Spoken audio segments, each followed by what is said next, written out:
Hello everyone, welcome back to my channel. আজকে সকালবেলা উঠে দেখলাম আকাশ পুরো কালো হয়ে আছে, কারণ সকালবেলা তো বৃষ্টি হয়েছিল।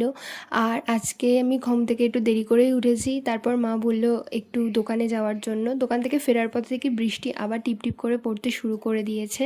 আমার অনেক দিন ধরে ব্রেড খেতে ইচ্ছা করছিল, তাই জন্য ব্রেড এনেছিলাম, বাট ব্রেডটা আমি পুড়িয়ে ফেলেছি।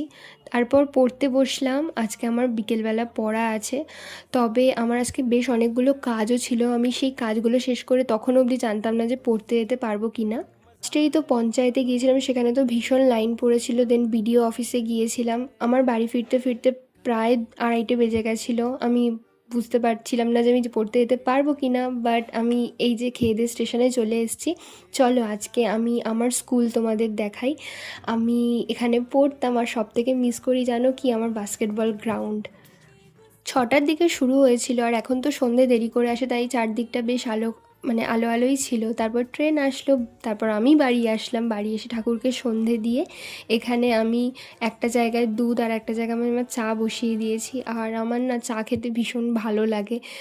তোমাদের কার কার ভালো লাগে আমাকে জানিও। হ্যাঁ জানি ইটস নট হেলদি, বাট তাও কিছু করার থাকে না।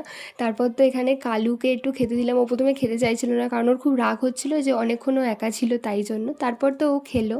ঘরে এসে তো দেখলাম আমার বিছানার এই অবস্থা, তাই জন্য চটজলদি বিছানাটাকে সাফ করে আমি আমার ইভিনিংয়ের যে স্টাডি সেশন সেটা শুরু করে দিয়েছি চা খেতে খেতে। তোমাদের এই ভিডিওগুলো কেমন লাগছে আমাকে জানিও। ভালো লাগলে সাবস্ক্রাইব করো, চ্যানেলটাকে লাইক করো আর কমেন্ট করো। ওকে, বাই।